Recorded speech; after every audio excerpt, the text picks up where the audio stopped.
మాకు మారేడుమల్లి అని ఒక ఏజెన్సీ ఏరియా తూర్పుగోదావరి జిల్లాలో, అట్నుంచి భద్రాచలం పెడతారు. ఈ ఋతువులో శరత్కాలం వస్తే, శరత్కాలం వసంత ఋతువు, ఆ సమయంలో తెల్లవారుజామున 6 గంటల నుంచి 1 గంటన్నర సేపు కార్లన్నీ క్యూల్లో నిలబడిపోయి ఉండిపోతాయి ఘాట్ రోడ్లో. దేనికోసం ఉండిపోతాయి తెలుసా? అటు ఇటు బ్రహ్మాండమైన అరణ్యం, డ్రైవర్లకు ఎవ్వరికి కళ్ళు కనపడవు, అన్ని గండు తుమ్మెదలు బారులు కింద వచ్చేస్తాయి రోడ్డు మీదకి. ఆ తుమ్మెదల్లోంచి వెళ్ళలేరు, అందుకని ఆగిపోతాయి కార్లు. అవి 1 గంటన్నర 2 గంటల తర్వాత తుమ్మెదలన్నీ మళ్ళీ వెళ్ళిపోతే కార్లు ఎడతాయి. అసలు ఆ భ్రమర సంపద చూడాలి మీరు, అంత అద్భుతంగా ఉంటుంది. కాబట్టి ఆ తుమ్మెదలు మెరుపులు మెరుస్తుంటే, మెరుపుల దగ్గర తుమ్మెదలు ఉంటాయా? అవి ఉండవు. మరి మెరుపుల దగ్గర తుమ్మెదలు ఉన్నాయంటున్నారు ఆ మూకశంకరులు. మధ్యే సౌదామిని మధులిహాన్ మాలాం రాజయంతి. ఆ మెరుపు ఉందమ్మా, మెరుపు పక్కన నల్ల తుమ్మెదల బారులు కనపడుతున్నాయి నాకు అన్నారు. ఎవరి పేరైనా చెప్పారా? పోనీ మళ్ళీ 2వ పాదంలో ఏం చెప్పలేదు పేరు.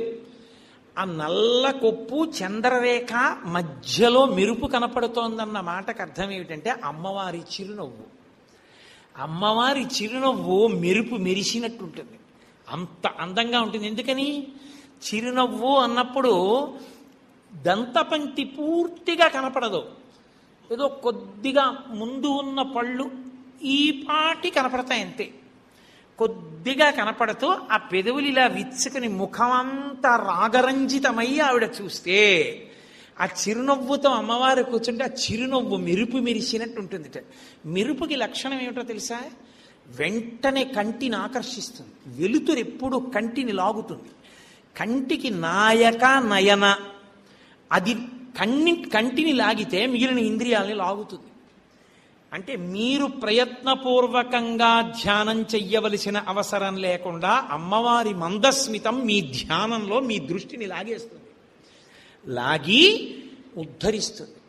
మెరుపు కాంతి, కాంతిలో ఉన్న వస్తువు ఉన్నట్లు కనపడినట్టు అమ్మవారి చిరునవ్వు దర్శనం చేత ఆత్మ అనుభవంలోకి వస్తుంది. కాబట్టి అమ్మా, మెరుపు తీగ ఎలా ఉంటుందో నీ యొక్క చిరునవ్వు అలా ఉంది. ఆ మెరుపు పక్కన గండు తుమ్మెదల బారులు ఉన్నాయి. ఏమిటి ఆ గండు తుమ్మెదల బారులు?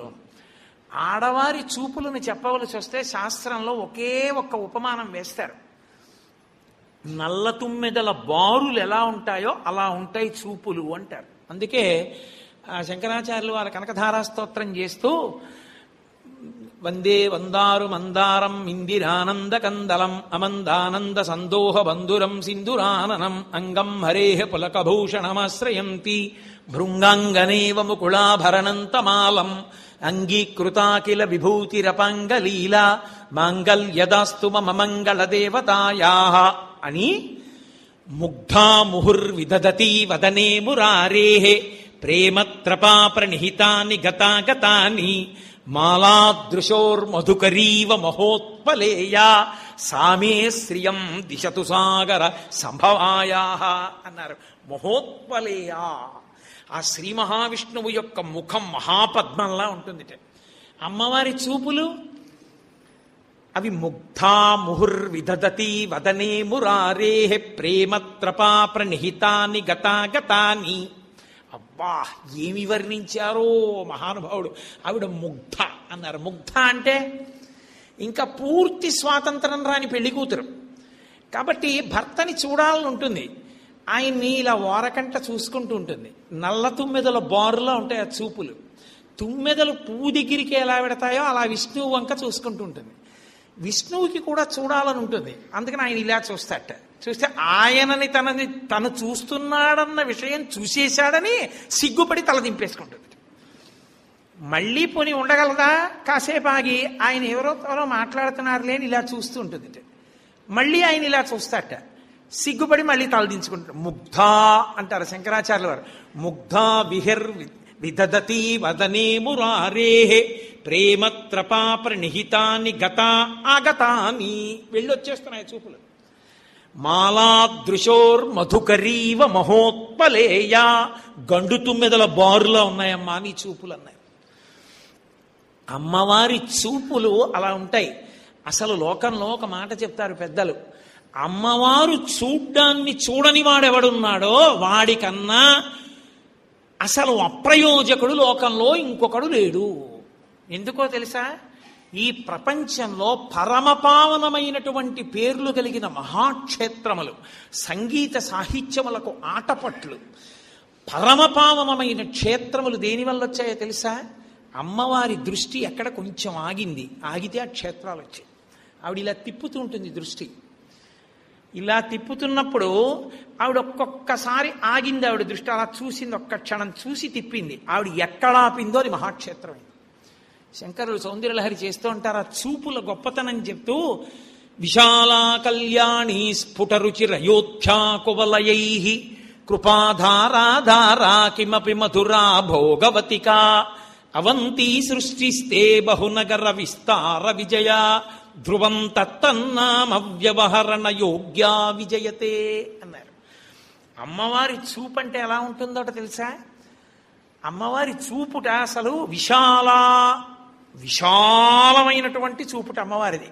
విశాలమైన చూపు అంటే కళ్ళిలా తెరిచి చూస్తుందని కాదు, ఆవిడికి ప్రేమట.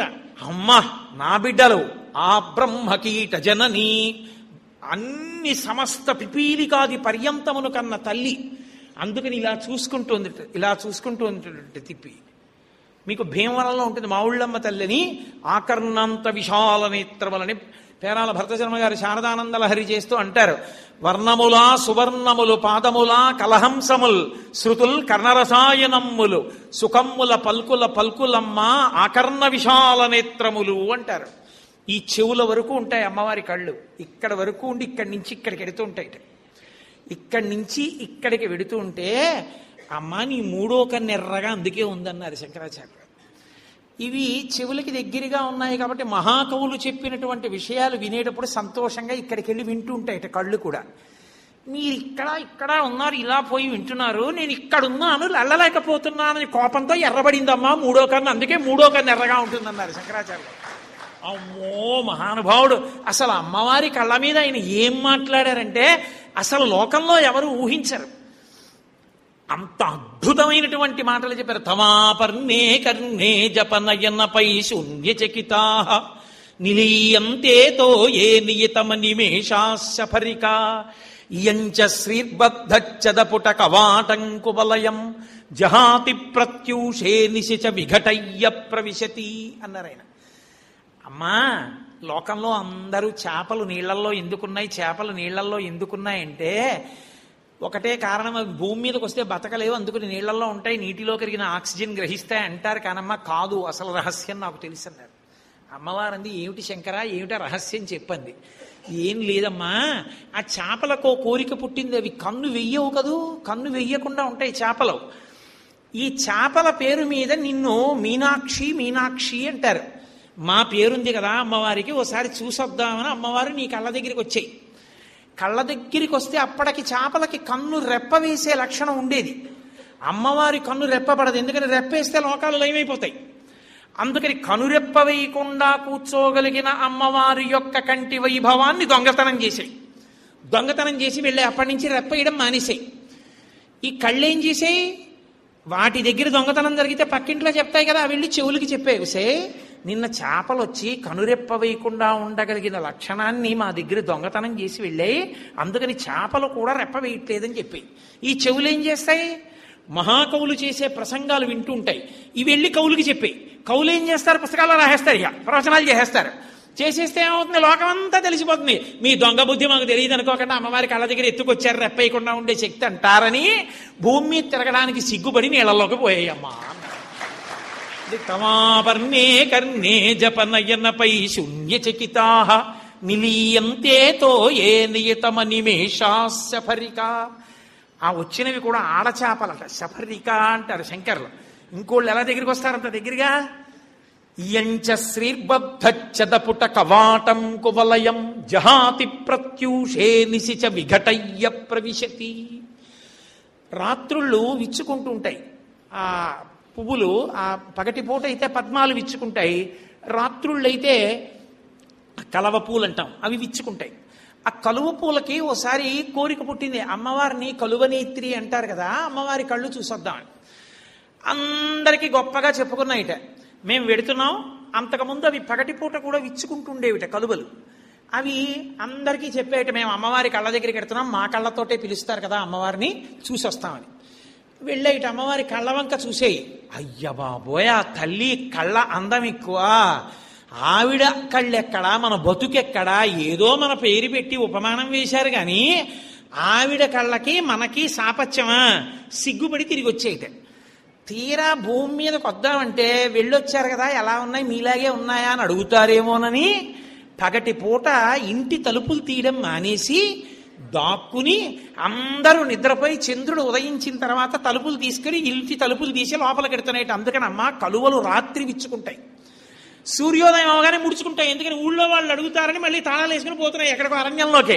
అందుకని మానేశాయమ్మా, కలువలు పగటిపూట విచ్చుకో, పద్మాలు విచ్చుకుంటాయి, రాత్రిళ్ళు కలువలు విచ్చుకుంటాయి అన్నారు శంకరాచార్య గారు. అమ్మో మహానుభావుడు అమ్మవారి కళ్ళ మీద ఎన్ని శ్లోకాలు చెప్పారు ఆయన చెప్పారు అమ్మవారి దృష్టి ఎంత గొప్పది అని. దృష్టి దోషమని ఉంటుంది లోకంలో, అది అవతల వారిని రాపాడించేస్తుంది. అదే ఒక రకమైనటువంటి వ్యగ్రభావనతో చూశాడనుకోండి తేజోహరణం చేస్తుంది. అమ్మవారి దృష్టి అసలు ఆవిడ దృష్టికి దోషమన్న మాట లేదు. అందుకే విశాలా కళ్యాణి, ఆవిడ విశాల అంటే బదరీ క్షేత్రం.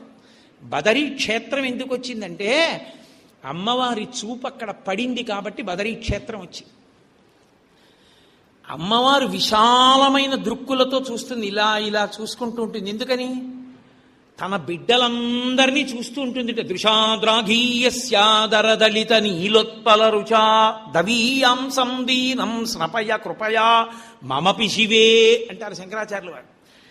విశాల కళ్యాణి, అమ్మవారు సంతోషంగా ఇలా చూసిందనుకోండి, అక్కడ శుభములన్నీ జరుగుతాయిట ఆ తల్లి చూస్తే. కాబట్టి కళ్యాణి, కళ్యాణ దృష్టి ఉన్నటువంటి తల్లి. స్ఫుటరుచి అయోధ్య, అయోధ్య అంటే గెలవలేరు ఎవ్వరూ గెలవలేని దాన్ని అయోధ్య అంటారు. ఎక్కడ అమ్మవారి పూజ జరుగుతుందో, ఎక్కడ అమ్మవారు ప్రసన్నురాలై చూస్తుందో అక్కడ అయోధ్యగా మారుతుందంటే ఆ ఇంటిని గెలవగలిగిన వాడు, ఆ ఇంటిని దెబ్బ కొట్టగలిగిన వాడు ఉండడు. కాబట్టి అయోధ్యా కువలహై కృపాధారాధారా, అమ్మవారి యొక్క చూపులు ఆధారము లేని వాళ్ళకి ఆధారములవుతాయి. అంత గొప్పగా తల్లి ఎంతటి దీనుల్ని ఉద్ధరించగలదు. కృపాధారాధారా కిమపి మధురా, తీయని చూపులు. అంటే కన్న తల్లి చూస్తే ఎంత ప్రేమగా చూస్తుందో భగవతి చూసినప్పుడు అంత ప్రేమగా చూస్తుంది. హనుమద్రామాయణం అని ఒక రామాయణం. ఆ రామాయణంలో హనుమ రాసుకున్నారు, సీతమ్మ తల్లి నన్ను చూసినప్పుడు కొన్ని సంవత్సరాల తర్వాత కొడుకుని చూసిన తల్లి ఎలా చూస్తుందో అలా చూసిందని రాశారు. కాబట్టి కృపాధారాధారా కిమపి మధురా భోగవతిక, భోగవతిక అంటే నీ జన్మాంతరంలో నువ్వు ఆ చూపులు చూడాలి, అమ్మవారి చూపులు చూడాలి. సాధారణంగా లోకంలో జగదంబ యొక్క చూపులు స్ఫుటంగా తెలిసే క్షేత్రం కాంచీపురం. నేను మొదటి రోజు మీతో మనవి చేశా, కామాక్షి పరమభక్తులైన వారికి కళ్ళు తిప్పుతూ కనపడుతుంది. కాబట్టి స్ఫుటరుచి అయోధ్యా కువలయై కృపాధారాధారా కిమపి మధురా భోగవతిక. భోగవతిక అంటే అమ్మవారి చూపుల వైభవాన్ని నువ్వు అనుభవించాలి, ఒక్కసారైనా ఆ భోగం అనుభవించాలి, ఆవిడ చూపుల్లో నువ్వు పడాలి. కాబట్టి భోగవతిగా అవంతి సృష్టిస్తే బహునగర విస్తార విజయ. అవంతి అంటే మామవ అంటారు. సంగీతంలో ముత్తుస్వామి దీక్షితులు ఎక్కువ వాడతారు ఆ మాట, మామవ కామాక్షి అంటారు. అది తిరగేస్తే అవంతి అంటే రక్షించునది. అమ్మవారి చూపులు ఎవరి మీద పడ్డాయో వాళ్ళని ఆవిడ రక్షిస్తుంటుంది ఎప్పుడు. కాబట్టి అవంతి సృష్టిస్తే బహునగర విస్తార విజయ. అమ్మవారికి నమస్కారం చేసి బయలుదేరిన వాడి మీద పరదేవత చూసిందా, వాడికి ఇక విజయమే. విజయం ఇవ్వగలిగిన చూపులు, ఇంత గొప్ప చూపులు కలిగినటువంటి తల్లి కనుక ఆ చూపులను వర్ణిస్తున్నారు మూకశంకరులు. అమ్మా అవి ఎలా ఉన్నాయో తెలుసా? మధులిహ మాలా, ఒక నల్ల తుమ్మెదల బారు వెడుతుంటే ఎలా ఉంటుందో అలా ఉన్నాయి నీ కంటి చూపులు. ఆ చూపులు అంత గొప్పవమ్మా. అంతేనా? ఆ చిరునవ్వు మెరుపులా ఉందమ్మా, అంత గొప్పది. ఈ చిరునవ్వు ఈ కన్నుల చూపులు కలుసుకుంటున్నాయి, అందుకని మెరుపుల వెనక ఈ నల్ల తుమ్మెదల బారుంది. అమ్మా, ఈ రెండూ చూసినవాడు, ఆ వెలుగులో అమ్మకి కనపడ్డవాడు, అమ్మ యొక్క కన్నుల చూపులు చూసినవాడు ఎంత ధన్యుడమ్మా. కాబట్టి తల్లి మాలాం రాజయంతి, ఆవిడ ముఖమండలం, ఆవిడ యొక్క చిరునవ్వు అంటే మామూలు అనుకోకండి. ఎంత అద్భుతమని చెప్పారంటే మనకి ఒకానొక చోట శంకర భగవత్పాదులు సౌందర్యం ఏదో అనేస్తూ ఉంటాను, శ్లోకాలు గుర్తుండద్దు, ఏదో పరమేశ్వరుడి దైవాల జ్ఞాపకం వస్తుంటాయి. శంకరులు ఒక శ్లోకంలో అంటారు, స్మిత జ్యోత్స్నాజాలం తవ వదన చంద్రస్య పిబతాం చకోరాణామాసీత్తశిర అతిరసతయా చించు జడిమా అతస్తే సీతాంశో అమృతలహరీ అమ్లరుచయా పిబంతి స్వచ్ఛందం నిశి నిశి భృశం కాంచిక దియా అంటారు. చకోర పక్షులని ఒక పక్షులు లోకంలో, అవి వెన్నెల తింటుంటాయి, చంద్రుడి వెన్నెల తింటాయి. వాటికి ఎప్పుడో కోరిక పుట్టిందిటే చంద్రబింబంలా ఉంటుందంటారు కదా అమ్మవారి ముఖం, చూసొద్దామని వెళ్ళే అమ్మవారి దగ్గరికి. అమ్మవారు చిన్న చిరునవ్వు నవ్వింది వాటిని చూసి. చంద్రబింబం యొక్క కాంతులు తినడం అన్న అలవాటు వాటికి ఎందుకు వచ్చిందో తెలుసా? అవి అమ్మవారి ముఖం చూసేయి, ఆవిడ చిరునవ్వు చూసేయి, ఆ చిరునవ్వులో ఒలుకుతున్న అమృతాన్ని తాగేసేయి. బాగా పటికి బెల్లం తినేశారనుకోండి, భార్య ఇచ్చిన కాఫీలో నువ్వు పందార వేయలేదే అంటాడు. మీరు పటికి బెల్లం తినేశారండి, కాస్త ఉప్పు కలికోడి నవలండి అంటుంది. అలా అవేం చేశాయి, అమ్మవారి చిరునవ్వు తాగేశాయి. తాగేసేటప్పటికీ వాటికి నోరంతా బెరడ కట్టేసింది, అంత తీపి అమృతం తాగేసేది ఆవిడ చిరునవ్వులోని అమృతాన్ని. వాటికి ఇంకేమైనా తిందామంటే రుచి తెలియట్లేదు, కాస్త పుల్లగంజి ఎక్కడైనా ఉందేమిటి, కాస్త నోట్లో వేసుకుంటామని అడిగాయి. వాటికి పుల్లగంజి ఏమిటంటేట, చంద్రకిరణములు పుల్లగంజిలా ఉంటాయిట, అందుకు తాగుతాయిట. ఎప్పుడో అమ్మవారి చిరునవ్వులో ఉన్న అమృతాన్ని తాగిన కారణం చేత ఇప్పటికీ చకోర పక్షులు చంద్రకిరణాలని తింటున్నా కూడా వాటి నోటికి పట్టిన మాధుర్యం వదలలేదన్నారు శంకరాచార్య. అమ్మా, అంత గొప్ప నవ్వమ్మా నీ నవ్వు అన్నారు. అటువంటి నవ్వులున్న తల్లి, అంత గొప్ప స్థితి కలిగినటువంటి తల్లి. కాబట్టి అమ్మా, మెరుపు తీగలా ఉంది నీ చిరునవ్వు, ఆ పక్కన ఆ చూపులంత గొప్పగా ఉన్నాయి. ఇది చాలా గొప్ప శ్లోకం అండి, ఒక్కసారైనా అసలు అనుభవించాలి ఆ తల్లి చూపుల గురించి.